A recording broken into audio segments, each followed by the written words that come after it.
Alors déjà, ravie de vous retrouver. Bonsoir Élodie, j'espère que tu vas bien. On va commencer par une dose de gratitude parce qu'on a des personnes qui travaillent en sous-marin pour que toutes ces soirées de femmes avec des intervenants diverses puissent bien avoir lieu sur des thématiques intéressantes. Donc déjà, Élodie, je voulais te remercier d'abord de m'avoir invitée et surtout de pouvoir permettre à tant de femmes de pouvoir, j'ai envie de dire, s'alimenter sur tous les aspects pour pouvoir aider tous les aspects de leur vie à pouvoir justement avancer dans tout ce qui peut tout ce qui peut être amélioré. Alors déjà, merci. Et aussi également merci à vous parce que lors de la dernière conférence que j'ai donnée sur OL Shmuel, concernant justement la première partie de vaincre stress et anxiété. J'ai eu beaucoup de retours, beaucoup de questions. Alors déjà, je voulais vous remercier pour votre écoute et aussi pour toute la gratitude que vous m'avez envoyée. Et je vais quand même ajouter quelque chose ce soir, c'est que je vous remercie à double titre parce qu'en fait, vous me permettez de me retirer un petit peu de mon déménagement. Je suis en plein déménagement. Donc, et revenir à ma passion qui est le coaching et qui est en fait pouvoir apporter ce que je peux moi-même développer dans mes séances de coaching. Donc déjà, merci beaucoup pour tout ce que vous me donnez aussi l'occasion de pouvoir m'extirper parce que c'est tout sauf sympa. Alors, ce soir, au programme, la deuxième partie de cette thématique très importante, la gestion du stress et de l'anxiété. Oui, pourquoi très importante? Parce qu'en fait, on est tous touchés par ce sujet. Personne ne peut dire, moi, je ne suis pas stressée, moi, je vis dans un calme et une sérénité. Enfin, j'en ai pas rencontré. Hein. Pourtant, je rencontre beaucoup de monde au travers de mes séances de coaching et j'ai jamais rencontré quelqu'un qui m'a dit, je suis serein, je suis détendu. Donc, en fait, là, on va faire un petit retour en arrière, on va faire un petit feedback. On va juste rappeler les gros points de la première partie, à savoir comment s'installe ce stress, comment ça se manifeste à l'intérieur de nous. Mais ce soir, je vous donnerai une espèce d'hygiène de vie. Oui, une hygiène de vie qui va vous permettre de retrouver le contrôle sur ce stress et pouvoir passer avec beaucoup plus de sérénité toutes les phases de notre vie, hein, d'accord? Donc, on va d'abord dérouler dans un premier temps tous les aspects du stress, mais en condensé. On les avait vus, on va les reprendre un petit peu et on va nous amener à une deuxième partie. On déroulera ensemble une deuxième partie, si vous le voulez bien. C'est en fait comment moi, je peux installer une hygiène de vie qui va pouvoir m'aider justement à dépasser ce stress pour ne pas qu'il s'installe en CDI. Donc, beaucoup d'apprentissage. Voilà, soyez focus. De toutes les façons, je sais que Élodie fait bien les choses. Elle enregistre et après, elle la met sur le site de OL Shmuel, donc pouvoir revoir le replay.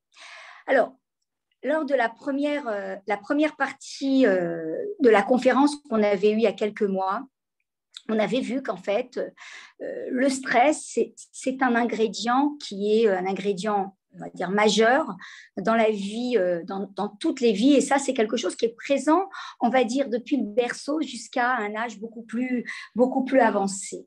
Et en fait, dans la société dans laquelle nous vivons, nous sommes dans un perpétuel mouvement, tout bouge à tout moment, donc vous comprenez bien que quelque part, il y a aussi une difficulté parfois d'adaptabilité. Alors, d'un côté, on a cette exigence, mais d'un autre côté, on sait qu'en même temps, le stress est à l'origine de beaucoup de maladies physiques, de beaucoup de maladies psychologiques, de désordres psychologiques. Donc, bien sûr que même si on attend de nous d'être en mouvement, hein, en tant que mère, en tant qu'épouse, en tant que partenaire de travail, on est quand même tenu de se rappeler que dans toute chose, il y a un bon stress et un mauvais stress. Un bon stress, oui, parce que c'est vrai que quand on dit le mot stress, c'est un peu un mot fourre-tout qui en fait, eh bien, évoque plutôt la maladie, l'insomnie,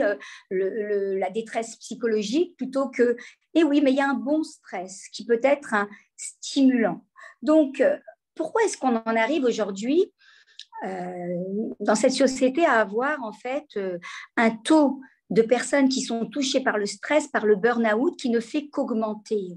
Et depuis la Covid, c'est vrai qu'on a vraiment un taux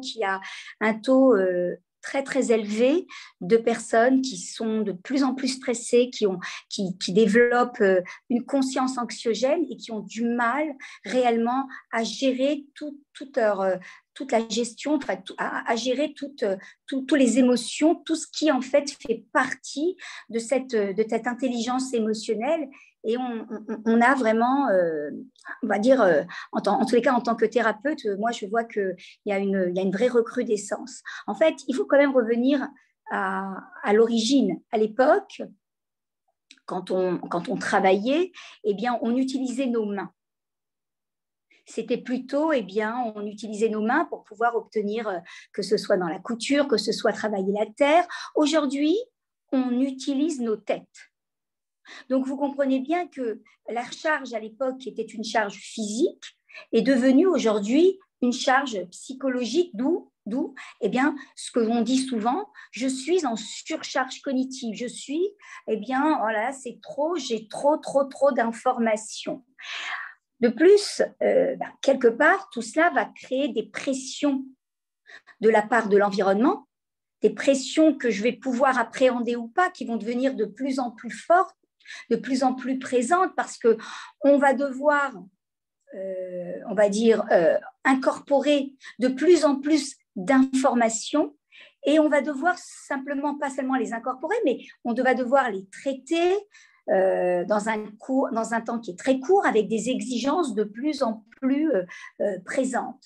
Donc, si vous voulez, à chaque fois qu'il y a un changement extérieur, eh bien, il va falloir que je m'adapte à la nouvelle situation. Ça veut dire qu'en un mot, quand je rencontre un changement extérieur, cela crée un changement intérieur, cela crée un changement interne. Alors, à ce stade, à la limite, tout va bien. Quelque part, eh bien, à ce moment-là, ça va libérer une hormone qu'on appelle la neuroadrénaline, et finalement, mon corps va se mettre en mouvement de façon efficace pour pouvoir faire face à la situation de façon efficace. Donc, ma tension artérielle va augmenter, etc., etc. Donc, à ce niveau-là, c'est un stress qui est au contraire stimulant et qui va justement me permettre de pouvoir mobiliser mes ressources pour pouvoir faire face. Simplement, si l'organisme rencontre ou est soumis à de plus en plus de pression avec lequel il a du mal à pouvoir faire face, des pressions qui sont des pressions de plus en plus fortes de la part de l'environnement, eh bien à ce moment-là, il va y avoir encore une fois ce qu'on appelle une difficulté d'adaptabilité. Eh bien, je vais développer de l'adrénaline, de la neuroadrénaline, mais en grande quantité. Et on sait que eh bien, trop d'adrénaline épuise. Et à part ça, bien sûr, je vais libérer une hormone qui s'appelle le cortisol et qui est un réel poison pour le corps, qui en fait va grignoter des parties qui me servent à pouvoir me développer, comme par exemple l'hippocampe, la partie de la mémoire qui va en fait se réduire. Je vais avoir du mal à pouvoir récupérer des données que j'ai stockées. J'apprends, mais je n'arrive pas à récupérer. C'est pour ça qu'on a des jeunes de plus en plus touchés par des problèmes de mémoire, parce que le stress est de plus en plus présent dans la vie de l'adolescent, je dirais même dans la vie de l'enfant. Et on a aussi cette partie qui s'appelle l'amygdale. L'amygdale, c'est en fait cette partie qui gère la peur. Donc, on va avoir, si vous voulez, des parties qui sont là au contraire pour pouvoir nous aider, qui vont être touchées. Donc, à ce moment-là, mes muscles vont se contracter, je vais avoir un rythme cardiaque qui va s'accélérer et je rentre dans ce qu'on appelle une phase d'épuisement.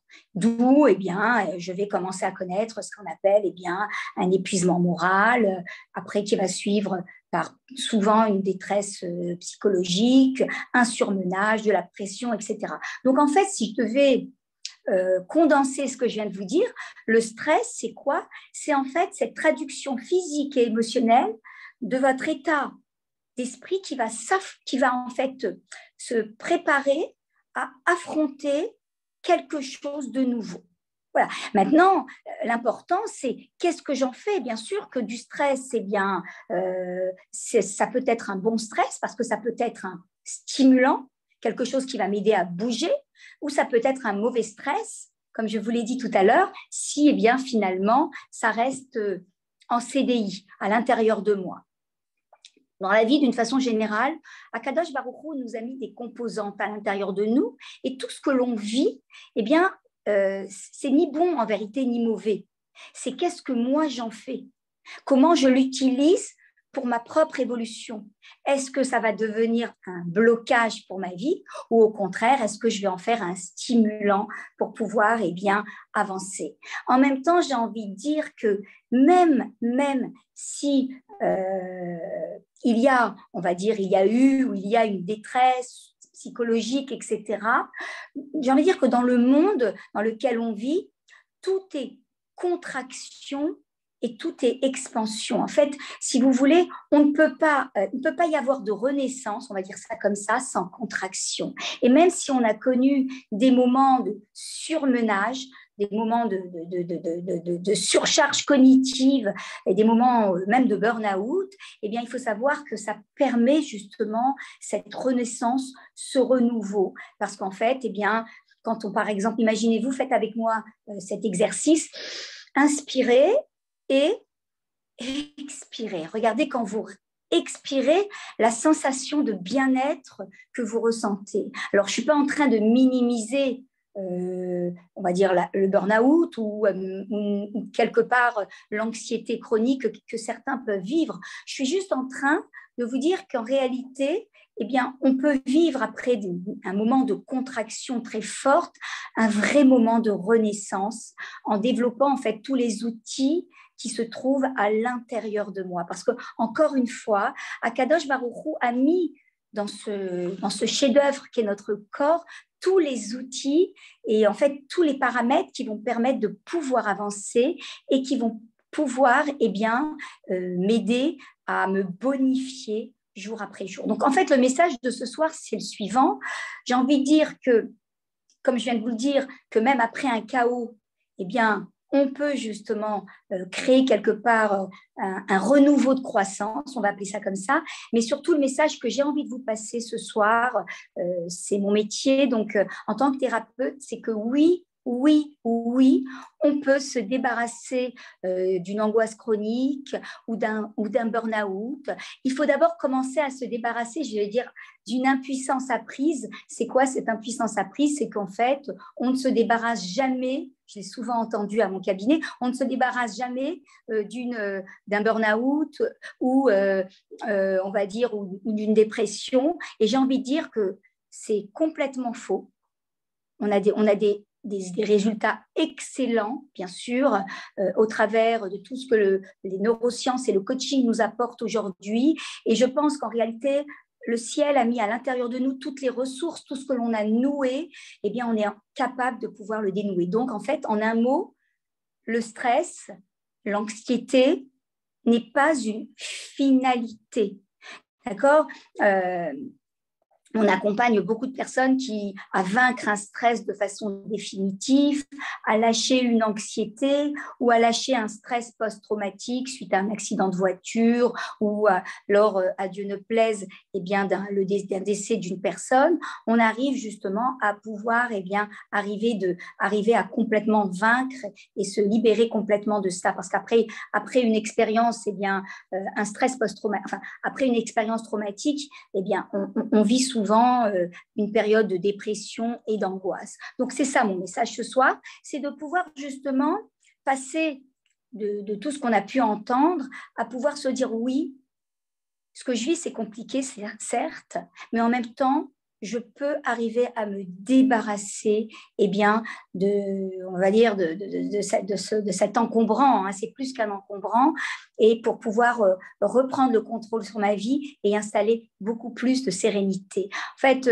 on va dire, tout ce qui tourne autour de l'intelligence émotionnelle, c'est vraiment, vraiment, vraiment mon dada.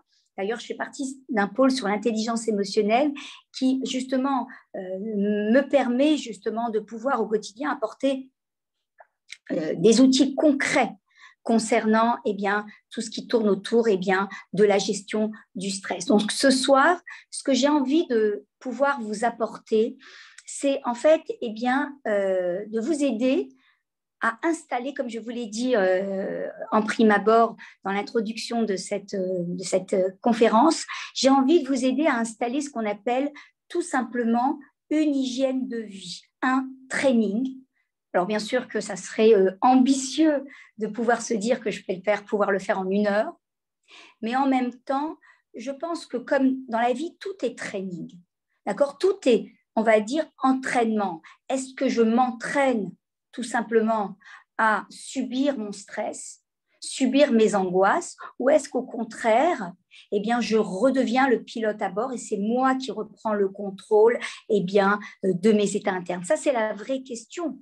Est-ce que, eh bien, je me dis de toutes les façons, je suis une personne stressée et je le resterai, ou est-ce que réellement, eh bien, j'essaye de mettre en place ce qu'on appelle eh bien, une hygiène de vie pour pouvoir justement combattre ce stress. Parce qu'en réalité, que ce soit le stress ou que ce soit mon couple ou que ce soit la relation que j'ai avec mes enfants ou avec mes amis, je pense que tout est une question de training. Si l'on parle de réussite dans un domaine, c'est surtout par rapport eh bien, à ma manière de m'entraîner à faire les choses.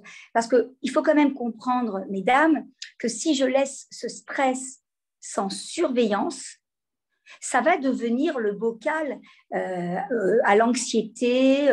Voilà, il faut comprendre qu'en vérité, je ne peux pas le laisser s'installer en CDI parce que je vais commencer à devenir soucieux pour un peu tout et rien, et finalement, je vais avoir du mal à couper avec eh bien, ces peurs et devenir de plus en plus soucieux. Donc, en fait, et vous le savez, quand je suis soucieux, eh bien, ça m'empêche finalement de pouvoir faire face à la situation de façon intelligente. Et bien sûr, comme je viens de vous le dire, c'est vraiment le bocal commun à l'anxiété. Hein. C'est comme ça que les choses s'installent. Alors, ce soir, bien sûr qu'on ne peut pas réellement parler de stress sans être entré au moins un petit peu dans ce qu'on appelle l'intelligence émotionnelle. En fait, on le sait, dans ce corps merveilleux qu'Akadosh Baruch Hu nous a donné, il a mis à l'intérieur de nous des outils. Nous a donné, je le dis souvent, ça doit faire sourire certaines qui me suivent parce qu'elles connaissent ce petit langage, il nous a donné une mallette à outils. Et dans cette mallette à outils, il nous a mis des outils pour pouvoir justement nous bonifier pendant ces 120 années de vie. Et dans cette mallette, il a mis ce qu'on appelle un ingrédient majeur qui s'appelle les émotions. Les émotions, si je prends le mot émotion, ça donne extérieur, mauvais mouvement. C'est un mouvement qui m'invite à aller à l'extérieur, qui m'invite en fait à bouger. En fait, une émotion, c'est une invitation au changement. On est en train de me dire, Hana, bouge. Quand je ressens une émotion, mon inconscient est en train de m'envoyer un message pour me dire, écoute, ton comportement va complètement à l'encontre de ton projet de vie. Par exemple, ton projet de vie, c'est de tisser une belle relation dans ton couple. OK ? Mais là, le comportement que tu as, les attitudes que tu as vont carrément à l'encontre de ce qui t'est cher. Donc, cet inconscient qui est en fait mon ami, qui voit très loin, puisque vous savez qu'on compare l'inconscient à une tour Eiffel et le conscient à un petit Playmobil, d'accord ? Lui, il voit très loin. Il voit qu'en fait, j'ai envie de tisser une belle relation dans mon couple, mais d'un côté, les comportements que je développe ne sont pas en cohérence avec ce projet de vie que je me suis fixé. Donc, il va vouloir me le dire, il va vouloir me le signifier.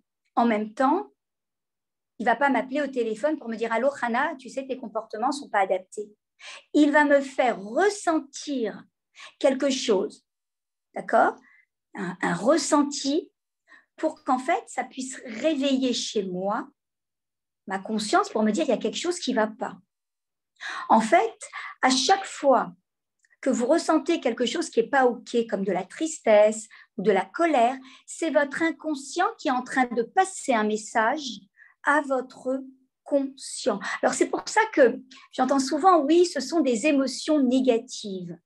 Il n'existe pas d'émotions positives ou négatives. Toutes les émotions sont essentielles au développement humain. C'est vrai, elles ne sont pas sympas. C'est vrai que la colère, ce n'est pas sympa. C'est vrai que la peur, ce n'est pas sympa. C'est vrai que la tristesse, ce n'est pas sympa. Mais en même temps, elles sont, j'ai envie de dire, essentielles. Et elles peuvent ou me permettre de grandir, d'évoluer, d'apprendre sur moi, d'apprendre sur l'autre. C'est un peu le sel et le poivre de ma vie. Ça peut être un booster ou au contraire, ça peut réellement gâcher ma vie. Ça dépend ce que l'on en fait. C'est vraiment essayer de ressentir ce que je vis, ce que je ressens en termes d'émotions pour pouvoir justement avancer et en fait poser des actions pour me rapprocher de mon projet de vie. Donc, en tous les cas, voilà un petit peu la description de l'émotion. Alors, on en a 4 de base. Après, on a des déclinaisons. On a la peur, qui est la patronne. D'accord ? Après, on a la colère, la tristesse et la joie. Hein ? La peur, on a tous des peurs. Et la peur, c'est vraiment ce qui est souvent à l'origine d'émotions fortes et d'anxiété. Hein. Quand on regarde un petit peu, c'est réellement la peur. Alors, comment ça s'installe à l'intérieur de nous ? D'abord, on a une émotion qui dure quelques secondes. D'accord ? Si cette émotion, je ne la calcule pas, eh bien, elle va commencer à se transformer en ce qu'on appelle un ressenti. D'accord ? Un ressenti, un sentiment, plutôt, pardon, excusez-moi, je ne sais plus ce que je raconte. Un sentiment. En fait, un sentiment, c'est déjà quelque chose qui dure quelques heures. Sentimental, c'est quelque part quelque chose qui a un rapport avec le mental. Donc, c'est quelque chose qui va durer déjà quelques heures. Si je laisse cela sans surveillance, eh bien, ça va développer chez moi une humeur.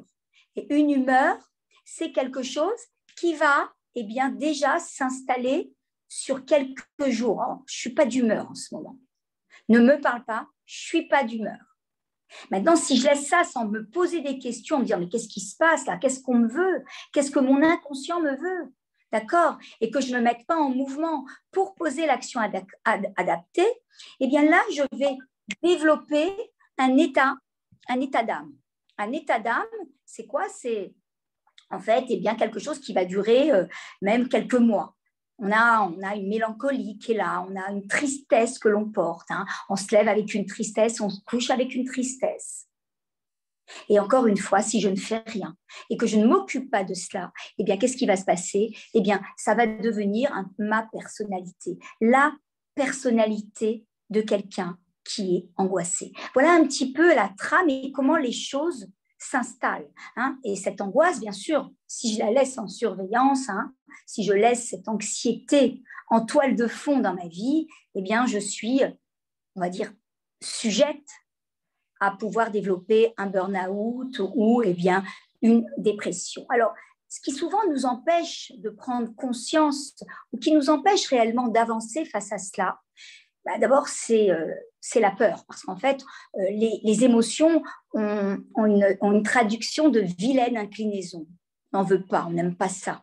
La colère, on nous a toujours appris Ivdou et Hachem Besimcha. Tu dois servir à Kadosh Baruch Hu dans la joie. Et la colère, c'est quelque chose que je ne veux pas voir.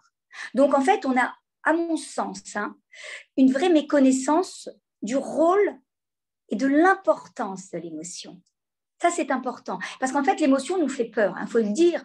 Il faut le dire comme elle est. On a peur de l'émotion. Parce qu'on se dit, waouh, si je suis en colère, combien de temps je vais rester dans ma colère? Et je ne peux pas rester dans ma colère.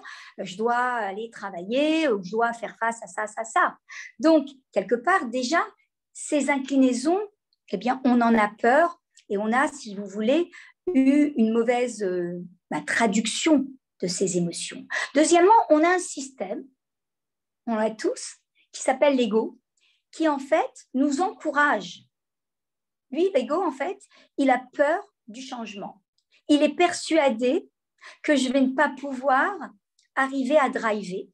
Donc, il va m'inviter, en fait, à rester, même si ce que je vis est très difficile, il va me trouver tout un système d'excuses pour me dire, écoute, bon, allez, tu pourras t'arranger, c'est pas grave, regarde, il y en a qui vivent, tout le monde vit dans le stress, ça ira bien demain, écoute, tu sais quoi, tu vas partir en vacances, tu vas revenir, ça va aller, et il n'y a rien qui va. Pourquoi? Parce qu'en fait, le stress, ça se gère. Une émotion, ça ne se subit pas. Une émotion, ça se gère. On parle bien de gestion émotionnelle. Ça veut dire qu'en fait, mesdames, une émotion, ça se gère. Mais lui, en vérité, va m'encourager à me dire, bon, parce qu'il a très peur du changement, donc il va m'encourager à rester dans ma zone de confort en m'inventant tout un système d'excuses et en même temps, eh bien, il va m'encourager à ne pas bouger d'un iota. Donc ça aussi, c'est aussi une des raisons qui fait qu'on ne bouge pas d'un iota. D'accord? Et bien sûr que on va dire la troisième raison, à mon sens, c'est que coucou Élodie, je te vois, donc c'est sympa. Je te voyais pas tout à l'heure.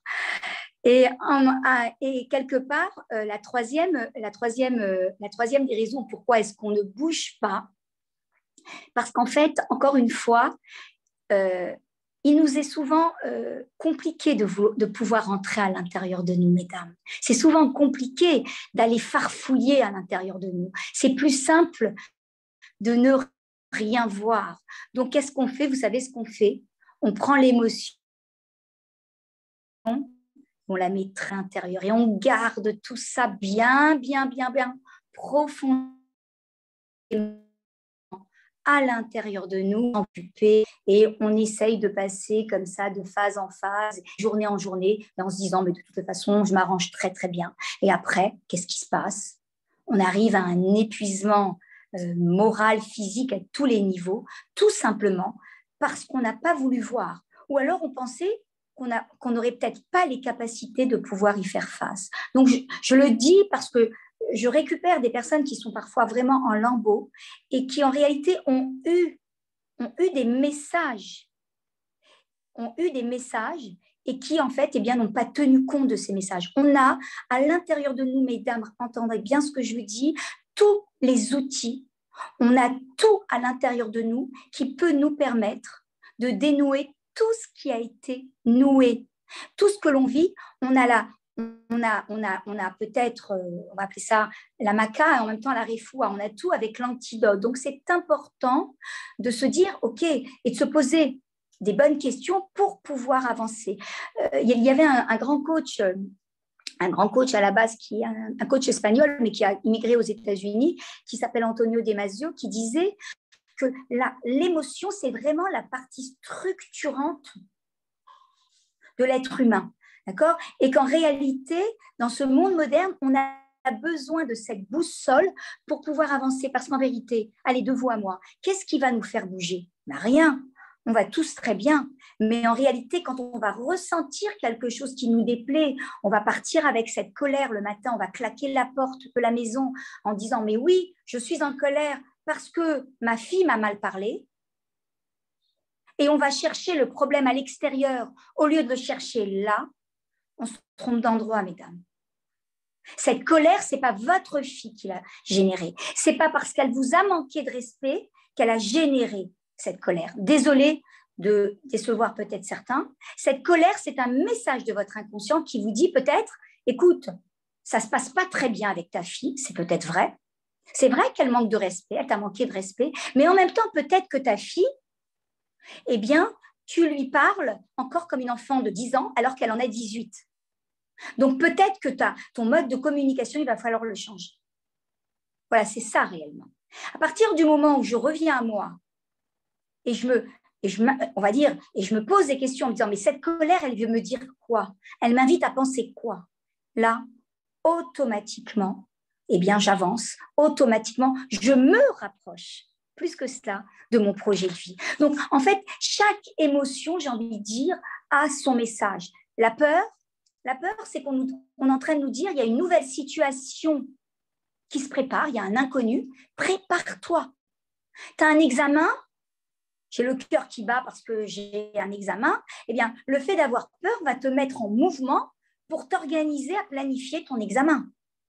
La peur, elle n'est pas là pour t'inhiber ou pour te laisser prostrer. Elle est là pour te dire, allez, bouge, vas-y, tu as un examen.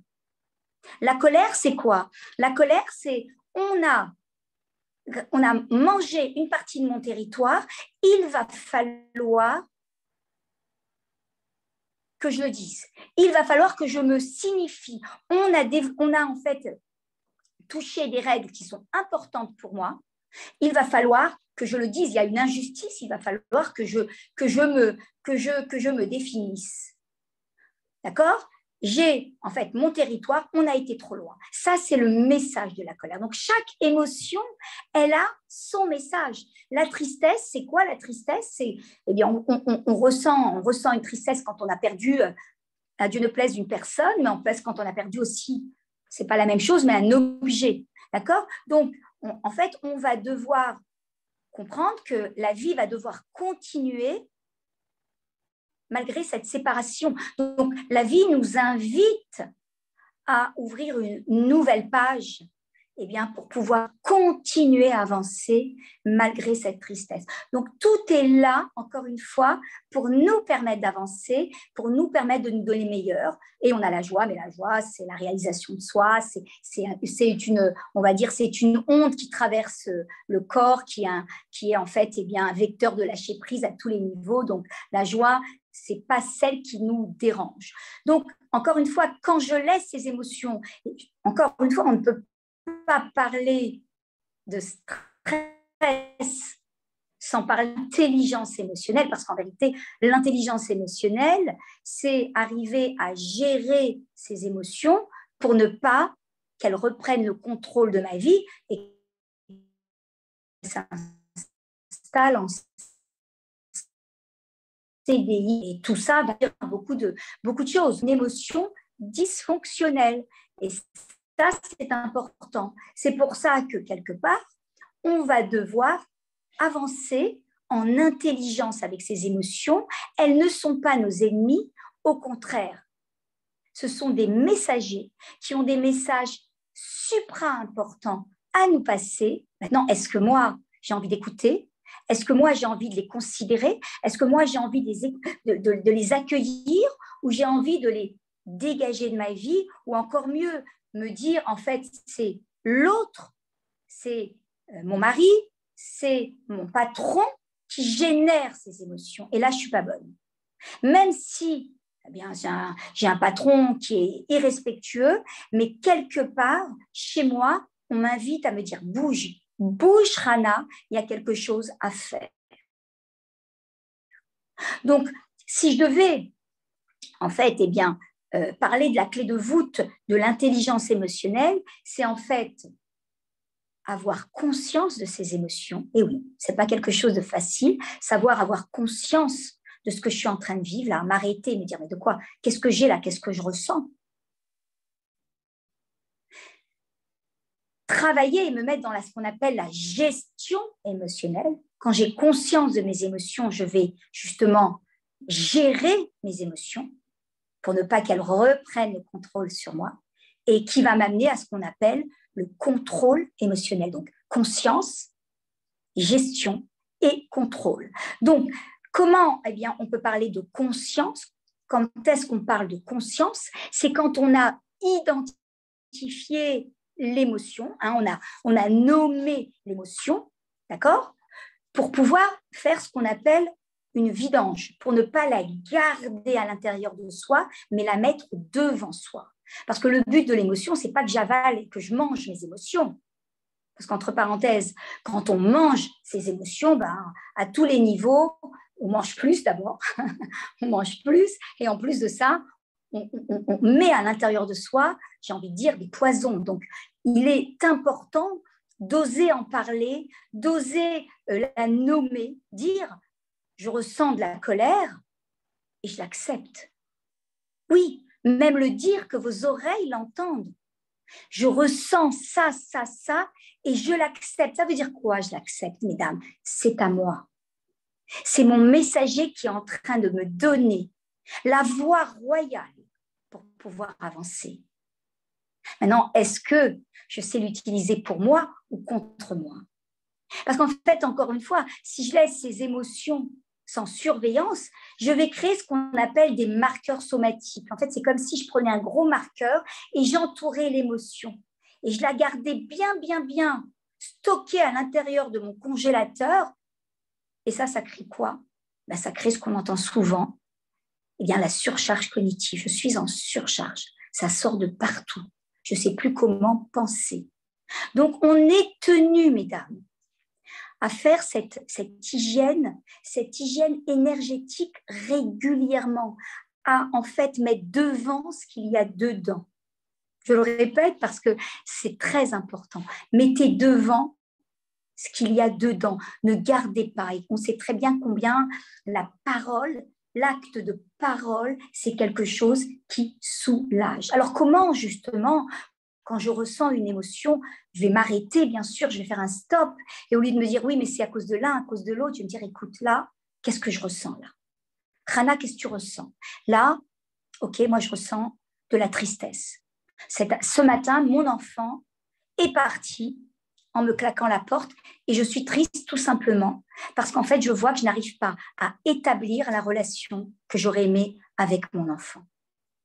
Alors, au lieu de chercher encore une fois le problème à l'extérieur, je vais revenir à moi et je vais me poser simplement cette question, si mon émotion là, elle était porteuse d'un message, ça serait quoi?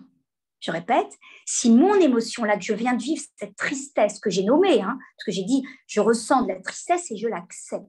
C'est à moi et c'est sûrement pour moi. Vous comprenez bien que dans ce chef-d'œuvre, Akadosh Baruch Hu n'aurait jamais mis quelque chose pour nous gâcher la vie. C'est impossible à penser. Il a pensé à tellement de choses, toutes ces cellules, tout ce fonctionnement magique de ce corps. Il n'aurait jamais mis quelque chose pour nous gâcher la vie. Impossible d'y penser. Tout est là et tout a sa bonne raison. Maintenant, encore une fois, est-ce que je vais savoir l'utiliser pour soi? C'est pour ça que faire un stop, nommer mon émotion et se dire, OK, là, si mon émotion était porteuse d'un message, ça serait quoi? Ça serait quoi? Si elle avait des mots, si elle pouvait me parler, qu'est-ce qu'elle me dirait? Et je peux vous assurer que rien que ça, rien qu'en vous posant cette question, déjà, vous allez rentrer dans un processus où vous-même, vous allez vous trouver en fait la solution. Tiens, qu'est-ce qu'il faudrait que je fasse? Qu'est-ce qu'on attend de moi? Peut-être qu'il va falloir que je crée un langage qui rapproche plutôt qu'un langage qui éloigne. Peut-être que mon langage est trop dur. Il va peut-être falloir que je change ma manière. Bien sûr que mon fond, il est bon. Je veux aider mon enfant à avancer. Mais peut-être que mes paroles ne traduisent pas cela. Donc ça, c'est extrêmement important de pouvoir écouter, d'être en fait en connexion avec ça si j'ai envie d'évoluer. Et là, automatiquement, je vais poser les actions adaptées. Tiens, je vais peut-être même me préparer le discours, pas le discours, mais en fait, ce que je vais vouloir passer à ma fille, quels sont les mots que j'ai envie de lui dire. Je vais peut-être m'ouvrir en lui disant, écoute, ma chérie, je t'aime, mais parfois, je ne sais pas quoi faire. Je t'aime et parfois, je sais que je suis dure, mais c'est parce qu'en fait, j'ai tellement envie que tu réussisses. Voyez, ça va peut-être vous amener à rentrer dans votre fragilité. Et l'enfant est très sensible à ça, l'adolescente. En fait, on descend de son piédestal et finalement, on recrée la connexion. Ça peut être ça ou ça peut être différentes, on va dire, différentes façons de pouvoir aborder le sujet. Ça, c'est un exemple. Donc voilà. Donc ça, il faut quand même comprendre que quand je parle de gestion de stress et d'anxiété, je suis obligée de rentrer dans cette dimension émotionnelle. Alors, je veux quand même vous dire qu'en fait, on a ce qui s'appelle un cerveau triunique, un cerveau à 3 étages, on va dire ça comme ça. En fait, si je mets ma main derrière ma nuque, là, au niveau de mon cou, j'ai ce qui s'appelle le cerveau reptilien. Le cerveau reptilien, c'est vraiment celui qui assure la survie, c'est celui qui assure les fonctions vitales comme manger, boire, se reproduire. D'accord ? Lui, en vérité, il peut en fait développer des réactions archaïques comme fuir les choses, s'enfuir ou réagir, puisque tu as crié, je vais crier plus fort que toi, ou alors créer un figement. Finalement, je me fige et je ne bouge pas. Ce sont 3 en fait réactions qui sont archaïques et qui ne mènent à rien. C'est un petit peu des fois ce que l'on va développer dans certaines situations où je vais fuir la situation. Je vais pas rentrer dans la situation pour mieux en sortir. Ou alors je vais réactive et automatiquement et aussi également je vais peut-être aussi me figer. Donc automatiquement je ne suis plus proactive. Ça, c'est le premier, le cerveau le moins évolué. Ensuite, si on monte un étage, si vous mettez vos mains sur les paumes de vos mains sur les oreilles, toute cette partie-là derrière, c'est en fait le cerveau mammalien. C'est le cerveau qui est, on va dire, commun à tous les mammifères. On l'appelle le cerveau limbique. Le limbique, c'est le limbus. Le limbus, c'est le tableau de bord. En vérité, c'est lui qui fait un petit peu la pluie et le beau temps. C'est tout le siège émotionnel. C'est là où sont placées toutes mes émotions. Mais en même temps, c'est pas avec ce cerveau-là qu'on va trouver la solution. Et on a un peu plus haut, là, vous voyez, cette partie-là. Vous mettez vos doigts sur les 2 sourcils, là. Eh bien, toute cette calotte-là, s'appelle le néocortex. Le néocortex, c'est vraiment le cerveau pensant, c'est vraiment la raison, c'est vraiment celui qui va influencer vos pensées, vos réflexions, etc. Donc, avec lui, on se projette, on fait des plans, etc. Donc, toute l'idée, c'est quoi ? C'est de conscientiser quel type d'émotion j'ai pour le faire passer au cortex préfrontal qui va me permettre justement de raisonner au lieu de dire « waouh, je suis en colère, waouh, je suis en colère » et rester dans son émotion et faire une boucle qu'on appellerait une boucle limbico-limbique, on reste que dedans. On va faire monter les données pour les passer dans le cerveau pensant et se dire « ok, là maintenant, qu'est-ce que je fais de ce que je sais ? J'ai de la colère, quel serait le message de cette émotion ? Qu'est-ce qu'on m'invite à être ? Qu'est-ce qu'on m'invite à faire ? Qu'est-ce qu'on attend de moi en fait ? Qu'est-ce qu'il faut que je fasse ? Et là, je fais une balance entre l'émotion et la raison. Et là, je suis dans la voie royale. Là, j'avance, mesdames. Là, j'évolue. Pourquoi ? Parce que je ne suis pas restée dans ce siège émotionnel où je suis en colère, je suis ça. Je fais monter ça à mon cortex préfrontal. Et là, si vous voulez, ça me permet de pouvoir trouver la bonne attitude, j'ai envie de dire la juste attitude pour pouvoir faire avancer ma vie et la vie des autres en même temps. Parce qu'en vérité, quand moi j'avance, tout avance autour de moi. Donc rappelez-vous, juste pour votre propre gouverne, on a 3 cerveaux. On a le cerveau, le cerveau reptilien et le cerveau limbique. C'est là où se loge le stress. D'accord ? Ce sont les 2 cerveaux, on va dire ça comme ça, les moins évolués. Et il va falloir justement que je fasse monter tout cela au cortex préfrontal pour pouvoir arriver à prendre de bonnes décisions. Alors maintenant qu'on a vu tout cela, eh bien, on va mettre un pied dans ce qu'on appelle justement la gestion du stress, la gestion des émotions. On va essayer de faire un mix de tout ça, parce que pour moi, tout ça est très interconnectés et on ne peut pas les différencier. Alors, vous l'avez peut-être, souvent entendu, merci pour vos retours, hyper intéressants, c'est gentil. Vous l'avez en fait souvent entendu, moi je le répète souvent, mais je ne me lasserai pas de le répéter. Mesdames, il faut savoir que lorsqu'on a des émotions, et souvent beaucoup d'émotions, il faut savoir que derrière ces émotions, il y a toujours un besoin qui attend d'être satisfait.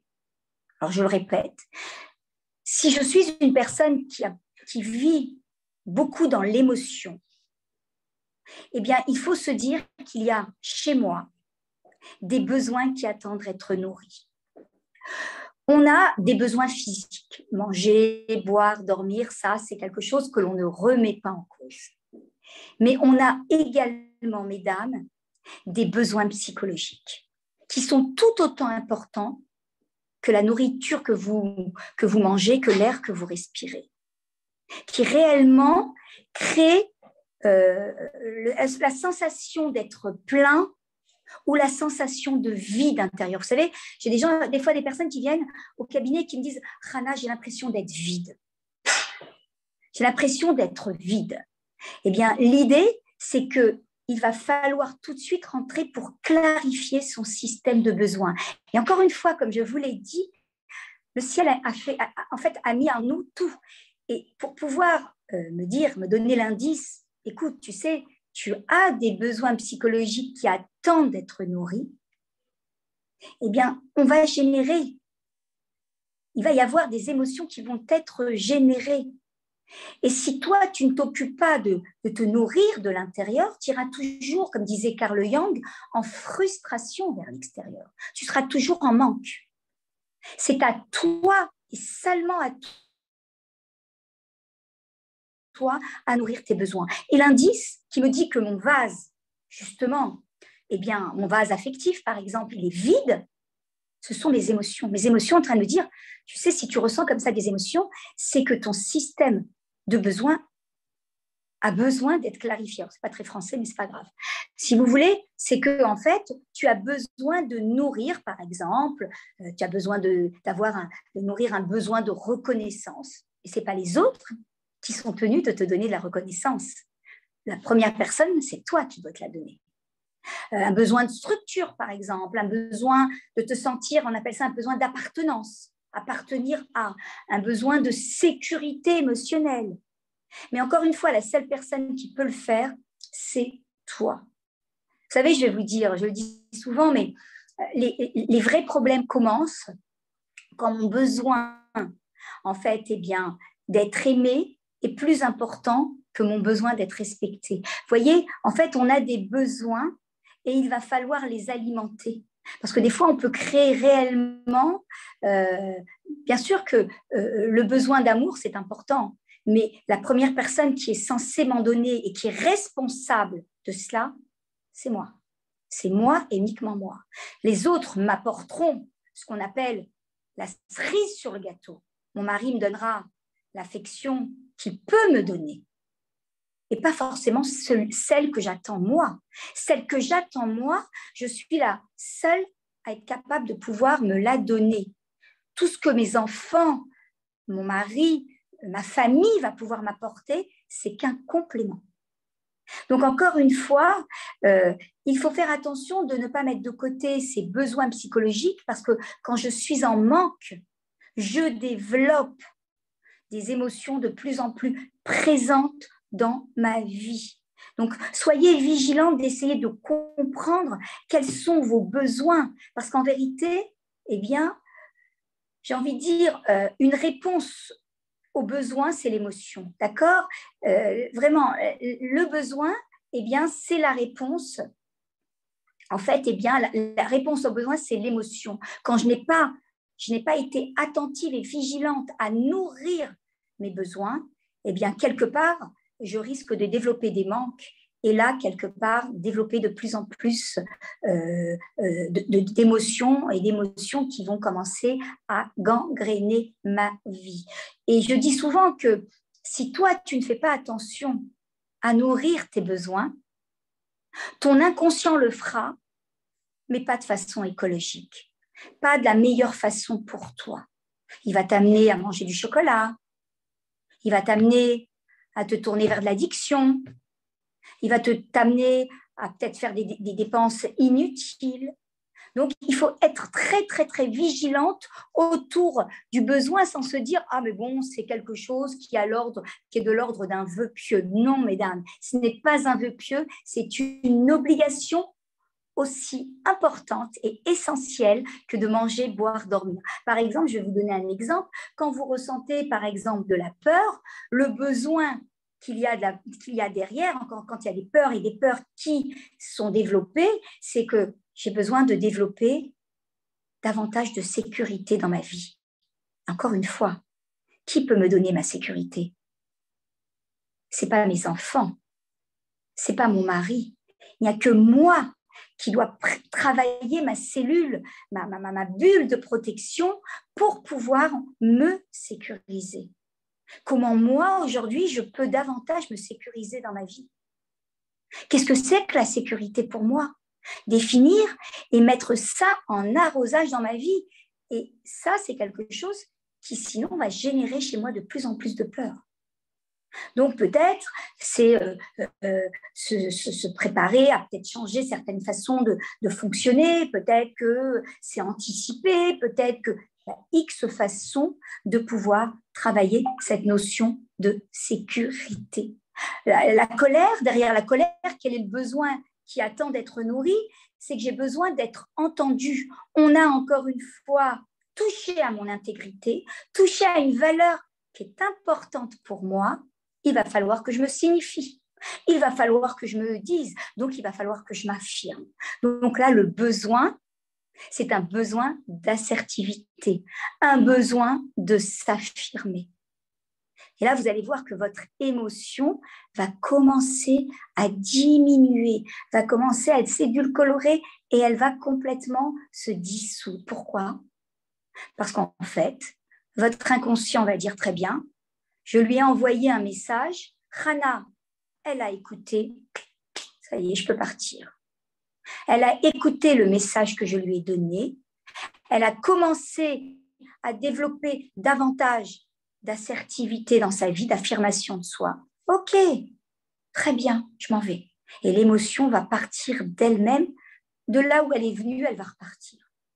C'est comme ça que ça marche. C'est quoi la tristesse? Bien, la tristesse, c'est peut-être devoir faire le deuil. Oui, devoir faire le deuil, c'est pas seulement faire le deuil, à Dieu ne plaise, d'une personne qui est partie, mais c'est aussi faire le deuil peut-être qu'à partir de maintenant, je devrais continuer à avancer sans ça, sans ça. Avoir fait le deuil, ben, j'ai dû partir, on m'a dû me licencier. Donc, il va falloir, pour me permettre un renouveau, me permettre de continuer, j'aime bien ce mot, m'autoriser à continuer, il va falloir, mesdames, eh bien, que je fasse le deuil de l'activité que j'avais pour pouvoir m'ouvrir à autre chose. Donc, vous voyez qu'en réalité, lorsque je suis attentive à mes besoins, derrière une émotion, il y a toujours un besoin qui attend d'être nourri. Eh bien, je vais faire que l'émotion, elle commence à se diluer. Donc ça, pour moi, hein, c'est le bœuf à bas. Si on veut, en fait, vivre beaucoup moins intensément nos émotions et les subir, et pour ne pas qu'elles s'installent comme ça en CDI, il va falloir, par exemple, on se lève avec une colère, on se couche avec une colère, on sent une lourdeur à l'intérieur de soi, c'est faire un stop et se dire, ok, là, hey, de quoi j'ai besoin là? De quoi j'ai besoin? Si mon émotion, elle avait quelque chose à me dire, mais qu'est-ce qu'elle me dirait? Et là, je peux vous dire que de bonnes questions amènent de bonnes réponses. Donc, vous allez avoir la bonne réponse. Peut-être qu'il va falloir que je reformate certains aspects dans ma vie. Et là, j'y vais. Je prends ma feuille et je note. Et j'installe ça en arrosage dans ma vie. Ça, c'est le premier point en termes d'hygiène de vie que j'avais envie de partager avec vous. Le deuxième point, bien sûr que vous le savez, en fait, eh bien, ça se passe comme ça à l'intérieur de moi. J'ai une pensée qui m'amène à une émotion, qui m'amène à un comportement et qui m'amène à un résultat. Il va falloir, pour pouvoir justement baisser l'intensité de l'émotion, eh bien, travailler les schémas de pensée. Ça veut dire qu'en fait, si je veux justement reprendre un contrôle sur mes émotions qui sont denses, il va falloir que je revienne à l'origine. Et l'origine, c'est quoi? L'origine, c'est, eh bien, l'émotion. L'émotion, eh bien, excusez-moi, je raconte n'importe quoi parce que je suis en train de regarder des messages en même temps que je vous parle, alors je m'embrouille et pardon. En fait, il va falloir revenir à l'origine et l'origine, c'est la pensée. Donc, quand on dit travailler, eh bien, les schémas de pensée sont très, très, très importants. Il faut savoir qu'on a 60 000 pensées par jour. Et oui, 90% de ces pensées sont les mêmes qu'hier. C'est-à-dire qu'en fait, quand on pense à quelque chose et qu'on ne l'a pas traité, ça revient, et ça revient, et ça revient, et ça rumine à l'intérieur de nous. Ça s'installe comme ça, et ça ne sort pas.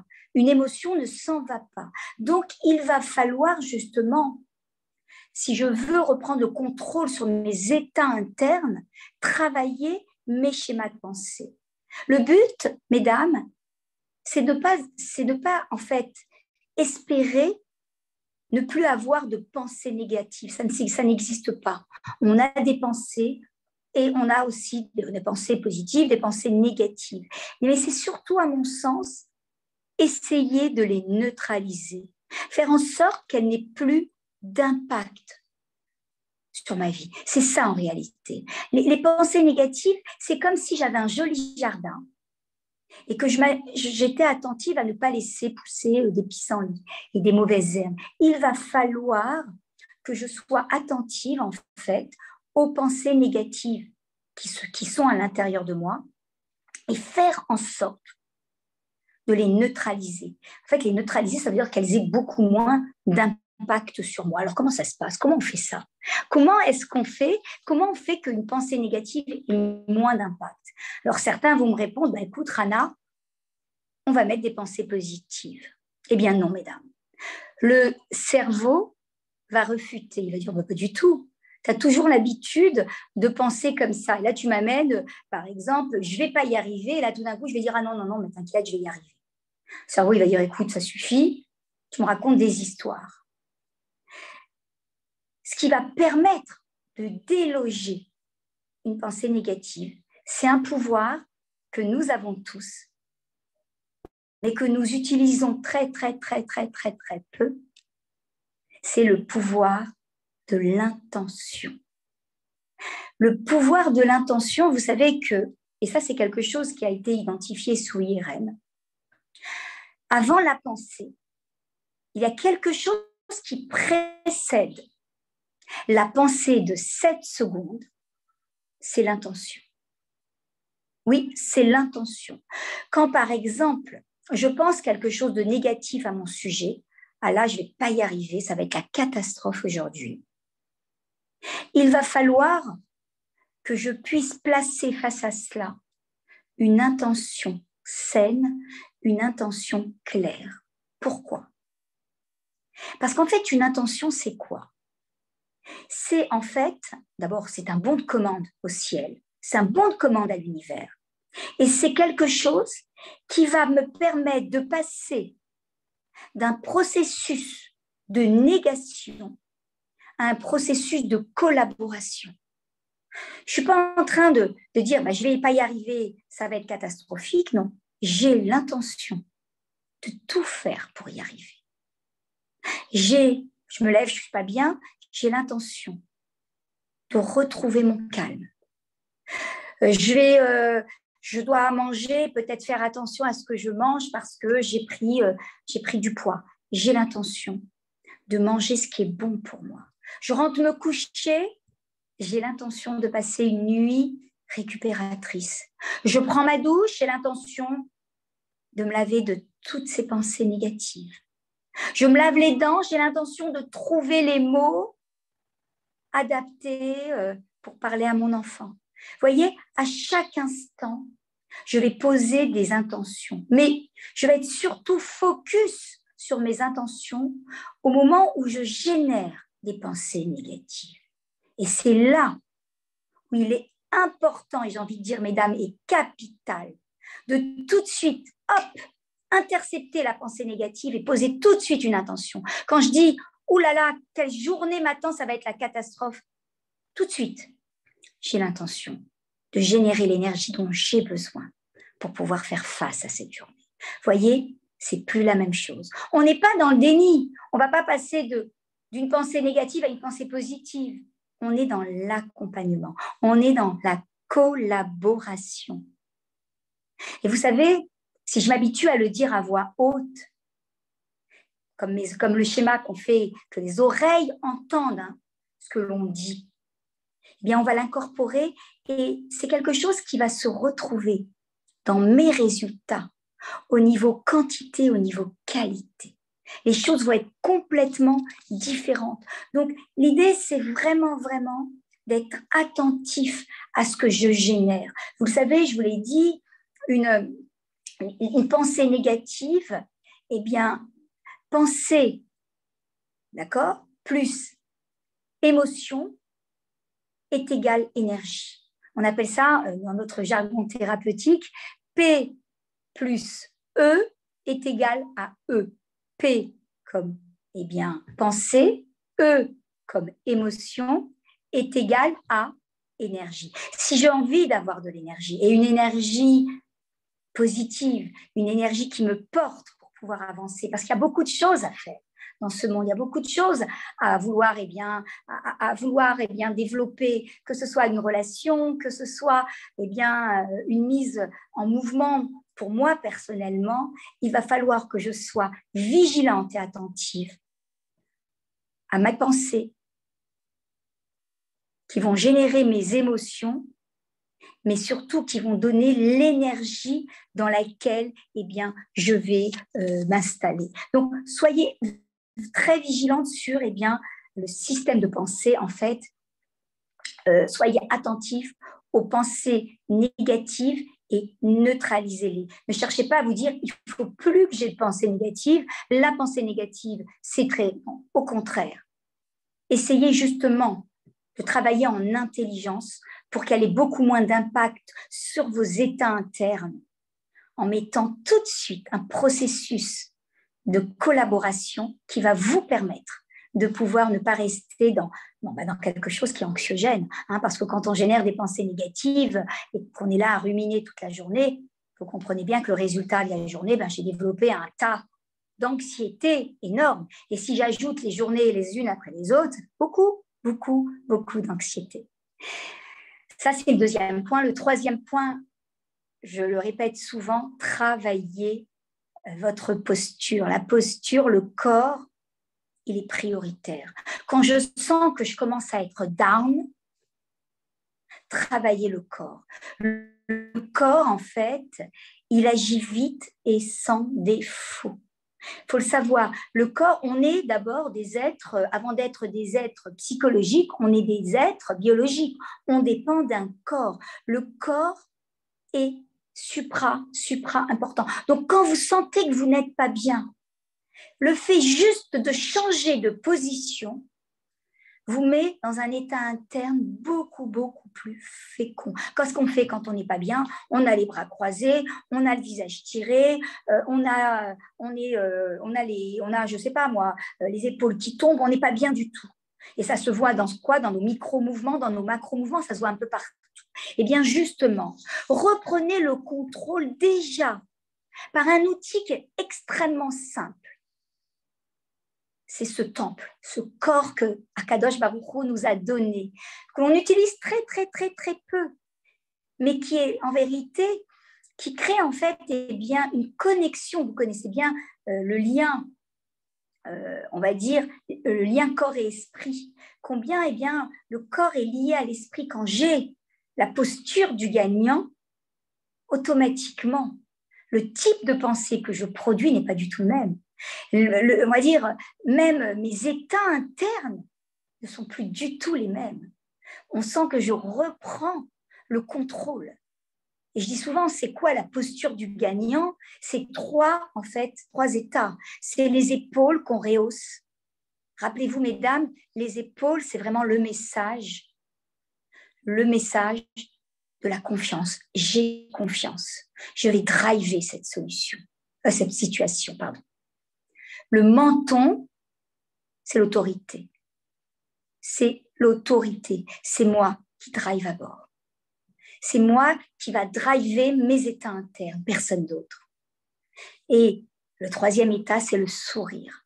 Quand on travaille ces 80 muscles de ce visage, et qu'on travaille ce sourire, on ne sourit pas parce qu'on est content et on est joyeux, on sourit parce qu'en fait, le fait de sourire va créer un processus biologique qui va faire que je me sens mieux. Donc, entre les épaules, faites-le en même temps que moi si vous avez envie de voir, entre le menton et le sourire, déjà, vous n'êtes plus dans le même état interne. Impossible de ressentir la même chose. Vous êtes dans un état beaucoup plus fécond et la colère dans laquelle vous étiez, va commencer à complètement disparaître petit à petit. Votre cerveau va dire, oui, tiens, il y a 2 minutes, Rana était en colère, mais tiens, là, c'est pas la posture d'une personne qui est en colère. Ok, je lui donne l'énergie qui va avec. Voilà, c'est comme ça que ça marche à l'intérieur de nous. Il faut savoir que le cerveau, il ne fait pas ce qu'on lui dit, mais il fait ce qu'il voit. Quand vous lui affichez la posture du gagnant, vous êtes en train d'envoyer et bombarder votre cerveau avec des messages supra-puissants, mesdames. Faites-le, ne me croyez pas, installez ça, vous allez voir. Je vous ai dit tout à l'heure, un autre point sur lequel je reviens, vous savez que les personnes qui sont en rupture dans leur changement, qui ne veulent pas changer, ce sont des personnes qui ne se posent pas de questions. Il faut savoir que si on a envie d'avancer et si on a envie de reprendre, si vous voulez, le contrôle vraiment pleinement de sa vie pour installer la sérénité que l'on mérite tous, on mérite cette sérénité, eh bien, il va falloir se poser des questions. Quand tout à l'heure, je vous ai dit, eh bien, quand je sens quelque chose et que je nomme mon émotion et que je me pose la question, si cette émotion était porteuse d'un message, ça serait quoi? Certains vont me dire, mais Rana, moi, je n'ai pas les réponses. Est-ce que ça suffit de se poser des questions? Ben oui, déjà, c'est beaucoup. Pourquoi? Vous savez qu'en fait, eh bien, on a le conscient, on a le subconscient, on a le conscient, l'inconscient et au milieu des deux, le subconscient. Cette partie qui s'appelle le subconscient, eh bien, elle interagit aux questions que je lui pose. Et même si vous n'avez pas la réponse, c'est pas grave. Vous allez créer quelque chose qui va en fait, eh bien, chez vous, on va dire, créer un déclic et vous allez avoir à un moment donné la réponse qui va venir. Donc, posez-vous des questions. Comment je me sens? Tiens, dans quel état interne je suis aujourd'hui? Prenez votre température. Est-ce que je suis dans une haute énergie, dans une basse énergie? Et posez-vous des questions. Je vous répète qu'en principe, eh bien, dans la vie, tout ce qui est tout ce qui bouge, tout ce qui se développe grâce au fait, eh bien, de pouvoir se poser des questions. D'ailleurs, le propre d'un bon coach, c'est eh bien, sa capacité à poser la question qui dérange. Ça crée un électrochoc à l'intérieur de soi et ça crée des mouvements. Donc, posez-vous des questions. Qu'est-ce que je ressens? Est-ce que je me sens en haute énergie? Est-ce qu'il y a quelque chose que je peux faire pour pouvoir avancer? Et là, vous allez voir que les réponses, elles vont fuser. Je vais vous donner un autre outil, une autre hygiène de vie. Ce ne sont pas des outils, en fait, c'est juste de l'hygiène de vie. De la même façon que pour moi, je ne remets pas en cause que le matin, je me brosse les dents, ben c'est la même chose. Il y a une hygiène de vie à installer. Mesdames, évitez les phrases toutes faites. connaissez ces phrases toutes faites qu'on dit tous. C'est toujours comme ça, mais tu fais toujours la même chose. Ces phrases qui, en fait, ce sont des, j'ai envie de dire, des phrases d'auto-torture, des chapes de plomb. Ça sert à rien. Évitez ces phrases toutes faites, ces phrases de surgénéralisation. De toute façon, tu changeras jamais. De toute façon, c'est toujours comme ça avec toi. On connaît ça, hein? Eh bien, ça, c'est vraiment générateur d'incertitude. C'est vraiment générateur de beaucoup d'anxiété. Même si vous pensez que quelque part, ça n'a pas d'impact sur vous, c'est extrêmement toxique. Faites attention aux mots que vous utilisez. Hein. Vous savez, ces mots un petit peu dichotomiques, c'est en fait se concentrer que sur le négatif de la situation. On est aussi expert pour ça. On regarde une situation et on regarde que le côté négatif. Voilà. Tout ce qui est toute forme de distorsion, toute notre façon d'entrevoir les choses, ou en fait, eh bien, avoir un langage qui aggrave, faites attention, parce qu'il y a ce discours intérieur, mais il y a également ce discours extérieur qui nous touche. Hein. Vous savez qu'un mot, ce n'est pas qu'un symbole. Hein. Un mot, ça touche ma dimension identitaire. C'est extrêmement important. Vous savez, ces mots, qu'est-ce qu'ils font? Ils s'archivent à l'intérieur de moi comme une banque de données et finalement, allez, on va dire comme ça, ils préconditionnent ma vie. Je le répète parce que ça, c'est important. Les mots que j'utilise, qui sont parfois, eh bien, on se dit souvent, c'est que des mots. Mais ces mots, ce ne sont pas que des symboles. Ils s'archivent comme, eh bien, une banque de données et c'est ça qui va conditionner ma vie. Donc, il faut vraiment être attentif aux mots que j'utilise et avoir des mots beaucoup plus souples, beaucoup plus nuancés. Hein. On appelle ça être plutôt dans l'alternative que de figer les choses en mettant eh bien, noir, blanc, gris. Essayons d'être plutôt dans quelque chose qui soit plus doux, qui soit beaucoup plus... on a besoin de douceur. Vous savez, c'est toute cette agression, l'agression que nous développons avec nous-mêmes et avec les autres qui crée tous ces schémas toxiques, mesdames. On a besoin d'un peu de douceur. Et cette douceur, vous savez quoi? Vous pouvez vous l'installer. N'attendez personne pour le faire. Vos mots doivent traduire cette douceur. Ça, c'est un point qui me semble très, très, très, très important. Un autre point, on a une vie bourrée d'exigences. Hein. On est des superwomen. On est sur tous les fronts. On est au travail, à la maison. On doit être de bonnes épouses. On doit être de bonnes mères. On doit être de bonnes collaboratrices. On doit être de bonnes filles. On doit être tout. D'accord? Donc, on a une vie tissée d'exigences. Et on doit être au top dans tous ces domaines de vie. D'accord? Simplement, quand on a beaucoup d'exigences, il faut le savoir, eh bien, c'est quelque chose qui, à la longue, est très, très, très lourd, alourdit nos vies. Vous savez pourquoi? Parce qu'à la base, nous sommes des êtres de choix. Nous sommes des êtres de liberté. On aime choisir. On n'aime pas qu'on nous impose les choses. Regardez, quand on vous impose quelque chose, là, c'est tout de suite très lourd. Même quand vous dites je dois préparer Shabbat, je dois faire Shabbat. Regardez, arrivez jeudi et vous vous dites je dois. Le mot rien que je dois, c'est lourd de résonance. Mais quand vous vous dites, écoutez, là, je choisis ce soir de faire Shabbat, rien que ça, c'est léger. Pourquoi je vous dis ça? Parce qu'en fait, quand vous vous habituez à faire de ces exigences, vous avez une pyramide. Imaginez-vous une pyramide. En bas de cette pyramide, je le répète souvent parce que je pense que c'est important, eh bien, nous avons une vie où il y a des exigences. Je dois me lever, je dois préparer les enfants, je dois cuisiner, je dois arriver à l'heure au travail, je dois. OK? Beaucoup d'exigences. Mais tout en haut de cette pyramide, on a ce qui s'appelle des moyens. On les voit à peine, les moyens. Vous savez pourquoi? Parce qu'on borde notre vie que d'exigences. Eh bien, vous savez, ce qui serait intéressant de faire, mesdames, c'est de renverser la pyramide. C'est de mettre en bas les moyens et en haut les exigences. Je répète, en bas, là, on tapisse notre vie avec des moyens et on met en haut les exigences. Ça veut dire que ça donne quoi? Ça veut dire qu'en fait, quand j'ai une difficulté, tout de suite, bon là, c'est quoi mon moyen?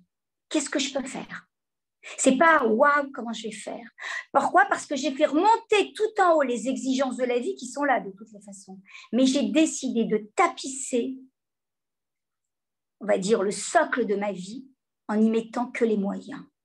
Et là, qu'est-ce qui se passe? Vous êtes beaucoup plus centré sur les solutions que sur les problèmes. Automatiquement, votre anxiété, elle, diminue. Tout ça, c'est une hygiène de vie. Alors que nous, ce qu'on fait, c'est je dois faire ça, je dois aller là, je dois faire les courses à hyper cachère, je dois faire ça, je dois faire ça. Et je suis là, eh bien, en me disant waouh, que si je dis OK, il y a des exigences, c'est vrai, eh bien, c'est bientôt Shabbat, il va falloir OK, très bien. C'est quoi mes moyens? Je tapisse ma vie de cela. C'est un point important. Il y a aussi un point dont j'aimerais vous parler, et ça c'est très, on va dire, commun aux femmes. Il va falloir commencer à lâcher la perfection pour aller se tourner plutôt vers quelque chose qu'on appellerait un idéal. On est très perfectionniste, très perfectionniste. Et la perfection, comme l'appelle Tal Ben-Shahar, qui est un professeur à Harvard, il dit qu'en fait, eh bien, il n'y a pas de perfectionniste heureux. Ça n'existe pas. Parce qu'en fait, un perfectionniste, c'est presque un chercheur de tard, c'est un chercheur de poux. Il cherche en fait toujours mieux, mieux. Il est toujours insatisfait. Vous savez ce que ça crée, l'insatisfaction? Des frustrations énormes à l'intérieur de soi. Ça crée un mal-être. Il va falloir, je vous le dis ça parce que j'ai longtemps été dans ce schéma moi-même personnellement. Moi, j'ai essayé de travailler pour passer de la perfection à, eh bien, quelque part, quelque chose qui soit plutôt d'un mode idéaliste. Parce que sinon, on abîme notre vie, on envoie des énergies très contrastées, on a envie le meilleur, mais on envoie le contraire, on empoisonne la vie de tous, on va dire ça comme ça, il n'y a rien de bon. Donc il faut vraiment falloir couper avec cette perfection pour vraiment, sinon comme on dit, on va le payer cash et on va dire, eh bien, on va renforcer ces schémas d'anxiété et c'est pas bon. Encore un point, j'ai du temps encore, j'ai encore du temps, Élodie, où je dois m'arrêter. Alors, la Allez. vérité, c'est tellement de la bombe que je pourrais rester toute la nuit. J'ai kiffé. Vraiment, c'est de la bombe.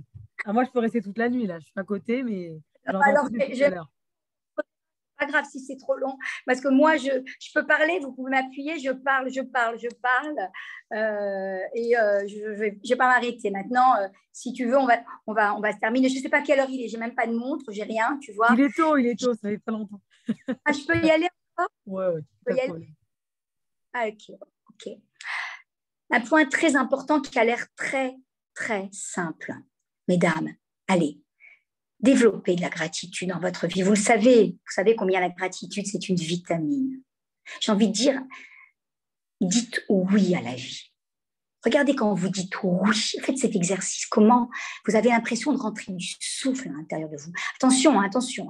Je veux quand même dire quelque chose. Dire oui à la vie, c'est pas toujours aimer ce que l'on vit. Parce qu'on vit pas toujours des choses faciles, mesdames. Des fois, c'est compliqué.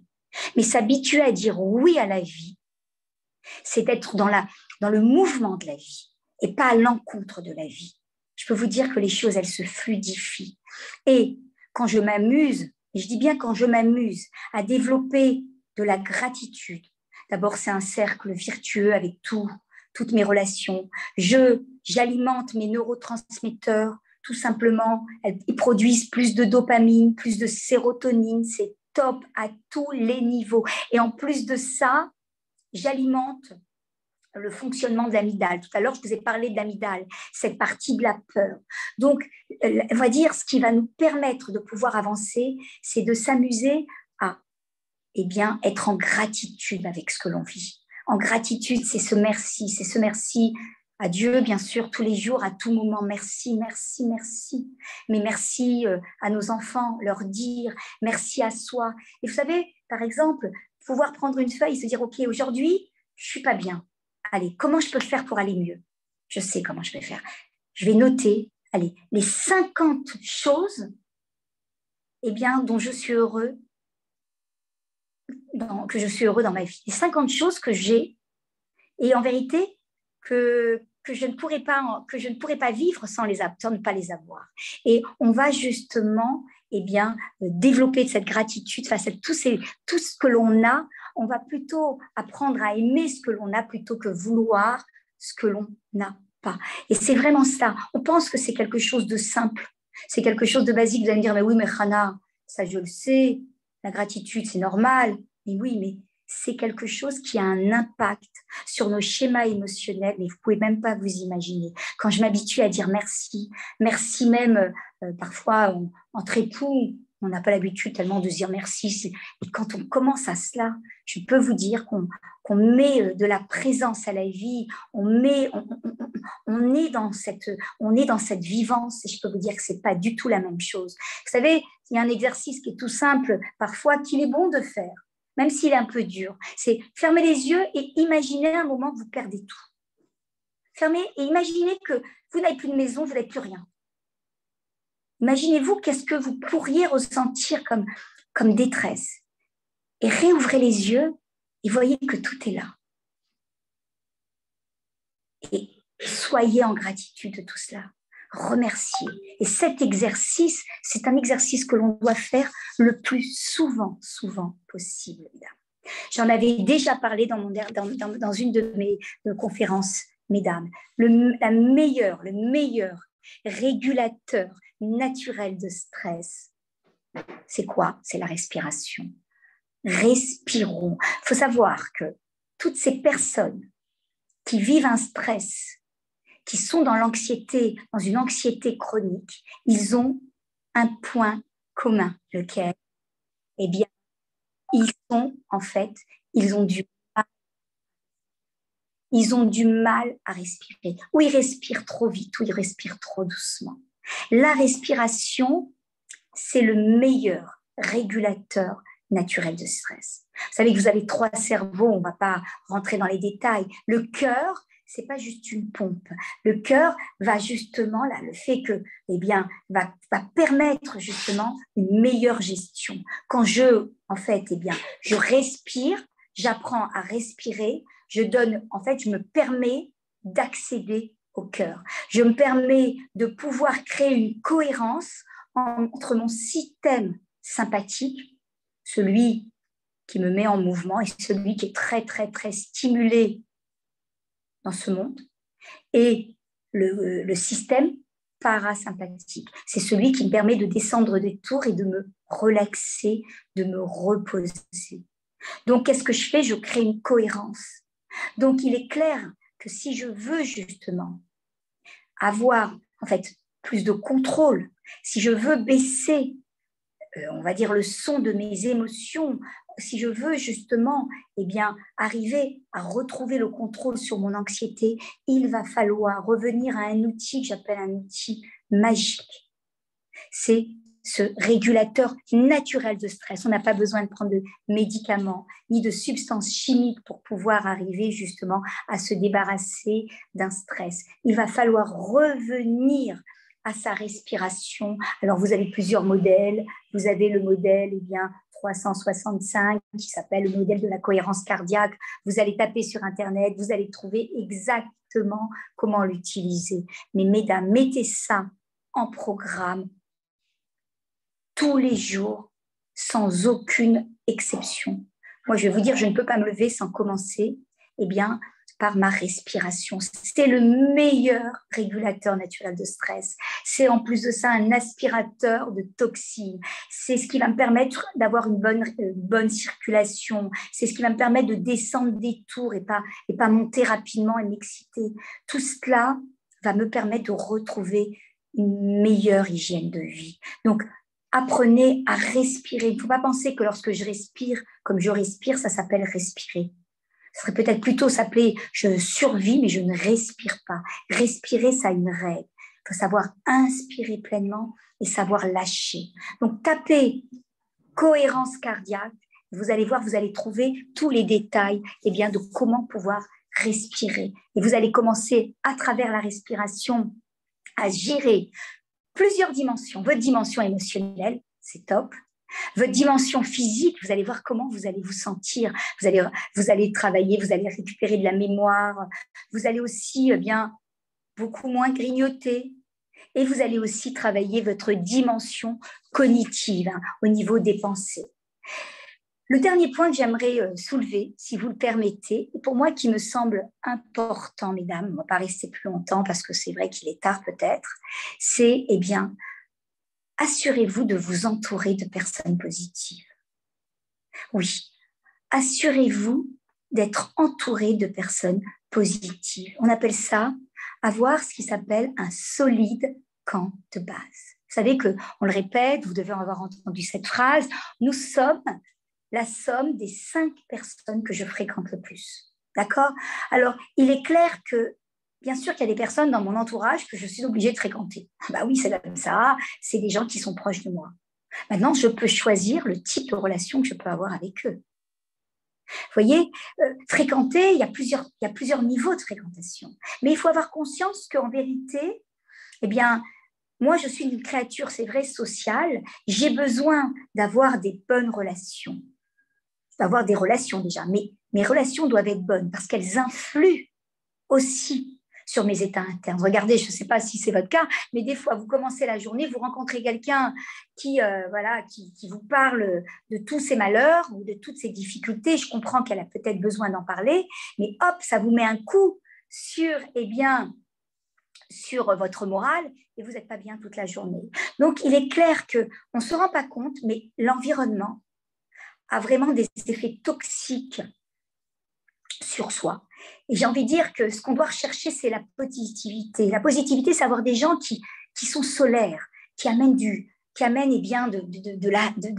pas seulement de la joie, mais qui amènent de bonnes énergies, de bonnes ondes. Et ça, c'est quelque chose sur lequel je dois être attentive et pas me dire, c'est comme ça, Rana, tu comprends, ça fait partie de mon entourage. Oui, tu as peut-être des gens qui sont peut-être un peu, on va dire, toxiques, ou tu as peut-être des gens qui sont négatifs, mais toi, tu peux choisir de canaliser la relation. Parce qu'en fait, il faut quand même que tu saches que, ton réseau relationnel a un gros impact sur tes états internes. Et ça, il faut en avoir conscience. C'est simple, mais pourtant, c'est très, très important. Donc là, c'est clair que si on devait parler de cette gestion de stress, de cette gestion de l'anxiété, on pourrait parler, comme a dit Élodie, toute la nuit. On pourrait avoir des outils que l'on développe aussi en cabinet, mais ces outils, c'est compliqué de pouvoir les dérouler comme ça au travers d'une conférence. Il faudrait peut-être presque pouvoir le faire en atelier. D'ailleurs, Élodie, justement, voulait en parler, mais peut-être qu'on va pouvoir mettre en place peut-être des ateliers de 2 heures avec des PowerPoint, quelque chose de beaucoup plus professionnel. Peut-être que ça verra le jour un jour, Bezrat Hashem. En tous les cas, je voulais quand même vous dire que vous pouvez me retrouver sur ma chaîne YouTube. Je mets énormément de capsules. Ma chaîne YouTube, c'est Chana, C-H-A-2-N-A, Coaching Neurosciences. Et là, vous avez des capsules sur plein de thématiques. Chana, C-H-A-2-N-A, Coaching Neurosciences. Il suffit de vous abonner. Et chaque fois qu'il y a une nouvelle capsule, vous êtes mis au courant. Alors, ce soir, vous avez vu ou revu certaines choses. L'important, c'est de ne pas vouloir tout mettre en œuvre, je le dis souvent, parce qu'on crée aussi des frustrations. C'est, je pense, demain, pouvoir s'asseoir et en vérité, à l'issue de cette conférence, se dire, OK, aujourd'hui, quelles sont les mesures que je dois prendre pour pouvoir influencer mon lendemain. C'est vraiment s'arrêter, prendre un stylo et se poser la question et faire un espèce de plan d'action. Là, vous êtes en plein dans un coaching. Se poser la question, c'est de dire, OK, quelles sont les mesures que moi, j'ai envie de prendre et j'ai besoin de prendre pour influencer mon lendemain. D'accord? Et se dire, c'est quoi mes priorités? Et les noter. D'accord? Qu'est-ce qui compte en ce moment pour moi par rapport à ce que j'ai pu apprendre? Et par rapport à ces 3 questions, vous allez choisir d'installer des actions. Parce qu'en fait, c'est facile de penser. L'important, c'est l'action. Il n'y a rien qui change sans action nouvelle, vous savez, mesdames. Donc, c'est important qu'à l'issue de ces questions, c'est quel type de mesures je veux poser. Eh bien, quelles sont mes priorités aujourd'hui? Qu'est-ce qui compte pour moi? Et en fait, définir d'un plan d'action, parce que sinon, ça reste, on va dire, un vœu pieux. Nous, ce qu'on veut, c'est bouger. D'accord? Et agissez. Posez ces actions, agissez. Par moment, arrêtez-vous pour reconnaître si les actions que vous posez vous rapprochent de votre objectif. C'est important de faire un bilan. C'est de dire, OK, je pose telle et telle action. Par moment, je m'assois et je me pose la question, tiens, est-ce que ça me rapproche ou pas? Est-ce que ça me rapproche ou ça m'éloigne de mon objectif? Et là, qu'est-ce qu'il va falloir modifier? Et je modifie mon attitude jusqu'à obtenir le résultat que j'ai envie d'obtenir. C'est comme ça qu'on avance. Parce que des fois, on peut entendre des choses, ça peut créer un mouvement à l'intérieur de soi, et finalement, eh bien, on va dire toute cette énergie se dilapide et on passe à autre chose. Prenez un temps, pas ce soir, parce que peut-être qu'il est tard, mais peut-être demain, pour pouvoir vraiment vous poser et décider pour vous. Parce que pour moi, ce qui est important, bien sûr, c'est d'avoir passé un moment avec vous, même si je ne vous vois pas, je suis un peu frustrée, moi j'aime le contact, mais en même temps, c'est surtout qu'est-ce que je fais de ce que je sais, pour ne pas que ça reste une lettre morte et que vous puissiez vous mettre en mouvement et avancer dans les domaines dont vous avez besoin d'avancer. Je vous rassure, on a tous besoin d'avancer. J'ai besoin d'avancer, vous avez besoin d'avancer. Donc, en tous les cas, déjà, je vous remercie pour votre écoute, d'avoir été là, d'avoir été présente. Et en fait, je vous souhaite déjà d'avancer, d'installer de la sérénité dans vos vies et surtout, surtout d'être heureuse. À très bientôt. Élodie, c'est à toi si tu veux.